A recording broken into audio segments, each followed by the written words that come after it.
Assalamualaikum warahmatullahi wabarakatuh. Perkenalkan, nama saya Winola Ferrara, Ketua Kelompok dari Kelompok 2 yang beranggotakan Ahmad Banu Mustafa, Rizka Aulia Putri, Nabila Pendriana, Raymond Oscar, Hanifah Nur Azizah, Nadia Nur Amalia, dan Nabila Tri Lestari.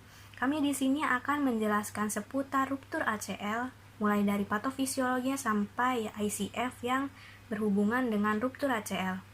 Selamat menyaksikan. Halo, di sini saya akan menjelaskan tentang patofisiologi ruptur ACL. Ruptur ACL merupakan robekan pada anterior cruciatum ligamen. ACL merupakan salah satu pita jaringan kuat yang menghubungkan antara tulang paha atau femur dengan tulang kering atau tibia. Nah, tahu nggak sih ruptur ACL ini paling sering terjadi loh pada saat kita melakukan olahraga yang high impact yang melibatkan penghentian mendadak atau perubahan arah lompatan dan pendaratan. Seperti halnya pada saat kita melakukan olahraga sepak bola, futsal, bola voli, tenis, bulu tangkis, bola basket, dan olahraga lainnya.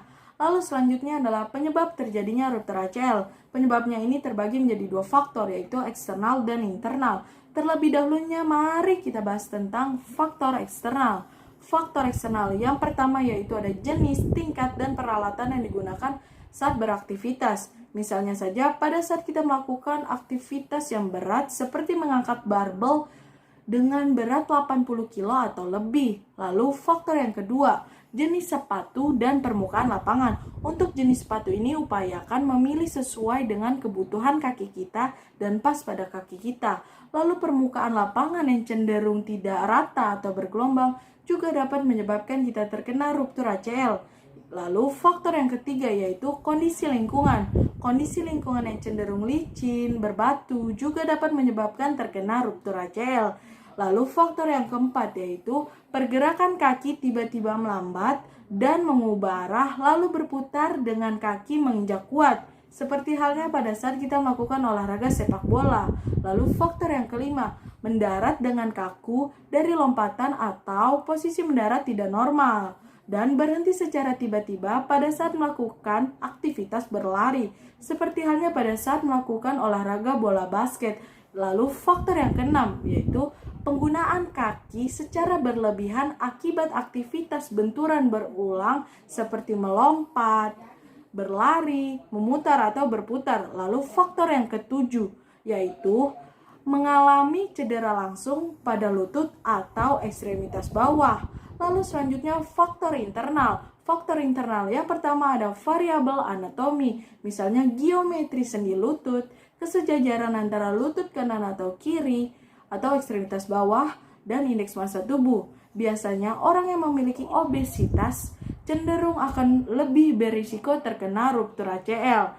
Lalu faktor yang kedua, cedera sebelumnya pernah terjadi pada lutut atau ekstremitas bawah yang dapat mengakibatkan resiko lebih tinggi terkena ruptur ACL. Jadi saya akan menjelaskan lebih detail mengenai grade pada ruptur ACL.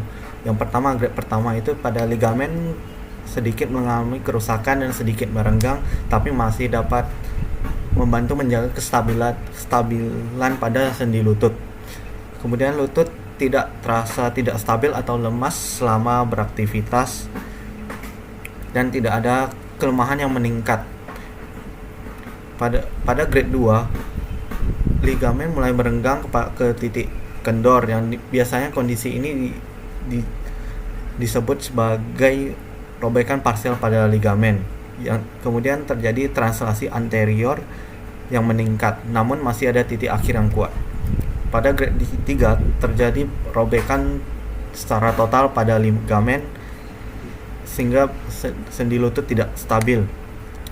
Terjadi hemartrosis, yaitu bengkak yang besar, kemudian ada nyeri terbatas. Kemudian ligamen tidak dapat mengontrol gerakan lutut terasa lemas atau nyeri pada waktu-waktu tertentu yang juga disertai dengan ketidakstabilan rotasi. Kemudian ciri-ciri ruptur ACL. Yang pertama ada nyeri dengan bengkak yang dimana jika dibiarkan dan dipaksa olahraga dapat menyebabkan kerusakan pada meniskus. Hilangnya rom penuh, dimana romnya tidak dapat bergerak secara penuh saat mengalami cedera ruptur ACL ini. Yang ketiga, nyeri di sepanjang jalur sendi, mana saat menggerakkan bagian yang berhubungan dengan ACL akan terasa nyeri di sepanjang jalur sendinya. Yang terakhir, ketidaknyamanan saat berjalan. Untuk patologi penyebab ruptur ACL ada joint chondrolysis dan osteoartritis. Joint chondrolysis ini adalah rusaknya cartilage pada sendi sehingga dapat menyebabkan cedera pada ligamen yang menyebabkan ACL ruptur. Sedangkan osteoartritis adalah radang pada sendi, yang dimana radang sendi ini jika tidak ditangani secara segera maka cederanya dapat merambat yang menyebabkan cedera pada ligamen ACL, karena ligamen ACL ini terdapat pada sendi lutut. Baik, selanjutnya saya akan menjelaskan sedikit tentang body function apa yang akan terganggu ketika seseorang pasien ini mengalami cedera ACL atau anterior cruciate ligament. Pertama, pada saat terjadi cedera, pasien akan mendengarkan seperti ada suara letupan atau plop gitu di lututnya, di knee joint-nya. Kemudian yang akan diikuti dengan rasa nyeri yang hebat dan pembengkakan yang akan terjadi beberapa jam setelah cedera atau injury terjadi. Hal ini ya merupakan proses inflamasi. Kemudian karena nyeri dan bengkak ini, mobilitas pada knee joint atau pada sendi lutut tersebut akan menurun karena sakit dan bengkak. Kemudian pasien juga akan merasakan kalau lututnya yang mengalami injury atau ruptur ACL ini menjadi tidak stabil, karena seperti yang kita tahu bahwa salah satu fungsi utama dari anterior cruciate ligament atau ACL ini merupakan sangat berperan penting dalam fungsi stabilisasi atau stabilisator lah. Kemudian akan terjadi juga gangguan terhadap gait pattern function atau pola berjalan pasien. Kita dapat melihat pasien dengan cedera ACL ini seperti pincang gitu, atau seperti susah jongkok karena lututnya tidak stabil. Dan pincang ini juga terjadi karena penurunan dari beberapa fungsi seperti knee flexion juga terganggu, dan internal knee extensor movement yang akan menyebabkan gait asimetri atau cara pola berjalan pasien ini menjadi asimetri saat berjalan. Itu saja tentang body function. Pada bagian ini saya akan membahas tentang body structure. Body structure sendiri merupakan masalah dari ciri anatomi tubuh kita yang secara kasat mata terlihat jelas perbedaannya antara struktur tubuh yang normal dengan struktur tubuh orang yang sedang mengalami gangguan. Adapun body structure dari ruptur ACL yaitu yang pertama, terjadi perubahan struktural pada lower leg atau kaki bagian bawah, spesifiknya pada ligamen lutut, karena pada bagian ligamen lutut tersebut terjadi robekan sehingga akan mempengaruhi strukturalnya juga. Yang kedua, terjadi perubahan struktural pada knee joint atau sendi lutut. Yang ketiga, terjadi perubahan struktural pada muscle of thigh atau otot bagian paha, dan muscle of lower leg, otot bagian kaki bawah. Di sini saya akan menjelaskan bagian SCF pada kasus ruptur ACL, yaitu pada bagian activity limitation. Seperti yang teman saya sudah jelaskan pada bagian body structure and function. Nah, pada pasien yang mengalami ruptur ACL, tubuh pasien akan mengalami keterbatasan dalam melakukan kegiatan, yaitu yang pertama, adanya ketidakstabilan dalam melakukan aktivitas sehari-hari, seperti membersihkan pekerjaan rumah. Yang kedua, keterbatasan saat melakukan lari ataupun berjalan. Yang ketiga, sulit melakukan olahraga, seperti melompat, menekuk, berjongkok, menendang. Dan yang terakhir, sulit berjalan di permukaan yang tidak rata atau jalan yang banyak rintangannya, seperti jalan yang menanjak dan menaiki anak tangga. Di sini saya akan menjelaskan tentang participation restriction yang dialami oleh pasien dengan ruptur ACL.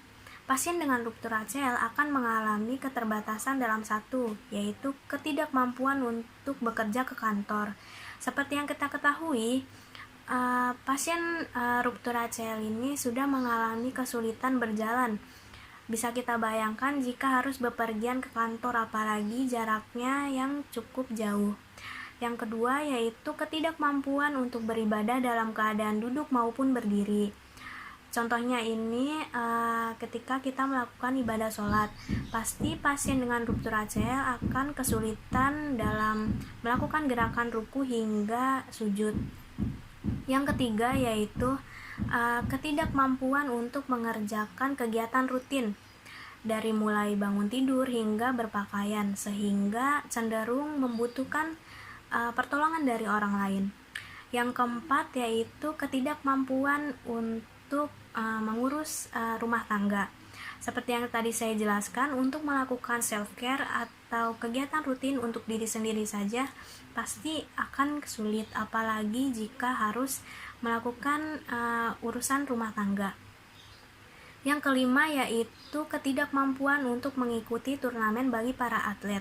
Seperti yang kita tahu, atlet itu tidak jauh dari gerakan berlari hingga melompat. Pasti ini akan sulit sekali dilakukan, bahkan tidak mungkin dilakukan bagi para atlet yang memiliki ruptur ACL. Dan yang terakhir yaitu ketidakmampuan untuk menjalankan usaha. Ini terkait dengan kegiatan rutin sehari-hari yang saya jelaskan juga tadi. Pasti cenderung membutuhkan pertolongan dari orang lain. Sekian participation restriction yang saya jelaskan terkait dengan pasien dengan ruptur ACL. Saya akan menjelaskan beberapa personal factors yang dapat menyebabkan ACL ruptus. Yang pertama ada gender. Ternyata pada wanita atau atlet-atlet wanita itu 3 kali lebih tinggi tingkatnya untuk bisa terkena ACL ruptus dibandingkan dengan pria. Lalu yang kedua ada age atau umur. Pada usia antara 15 sampai 45 itu ternyata bisa rentan untuk terkena ACL ruptus karena adanya gaya hidup yang tinggi atau aktivitas yang semakin meningkat. Lalu selanjutnya ada hormonal, yang dimana biasanya atlet wanita muda jika konsentrasi hormonal seksualnya lebih rendah maka akan lebih rentan untuk terkena ACL ruptus. Maka dari itu biasanya ketika mereka dalam masa preevaluasi menstruasinya akan menghentikan semua aktivitas olahraganya. Lalu selanjutnya ada neuromuscular and cognitive function, yang dimana maksudnya adalah melemahnya sistem-sistem artikular, lalu juga sudut dorsofleksi yang semakin bertambah, lalu juga ada defisit kekuatan dan propriosepsi dan lain-lain. Lalu selanjutnya ada anatomic variable yang terkait dengan postur tubuh yang abnormal dan keselarasan pada lower extremity. Dan yang terakhir adalah jika ada previous injury pada knee atau ekstremitas bawah, maka itu biasanya lebih beresiko 15% untuk bisa terkena ACL ruptus lagi. Baik, di sini saya akan menjelaskan faktor lingkungan yang dapat meningkatkan terjadinya ruptur ACL. Yang pertama, adanya produk dan teknologi yang digunakan untuk berkegiatan, berekreasi, dan berolahraga. Misalnya, gesekan tingkat tinggi antara sepatu dan permukaan permainan telah diidentifikasikan sebagai faktor risiko utama terjadinya cedera ACL dalam berolahraga bola. Desain klit tidak hanya menjadi faktor yang penting dalam ketahanan torsi, namun juga mempengaruhi tingkat cedera ACL.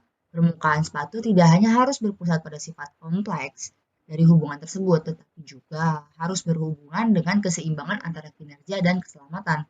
Selain itu, penyangga lutut juga tidak terbukti dapat mengurangi risiko terjadinya cedera ACL. Kedua, cuaca yang kering dan temperatur yang tinggi.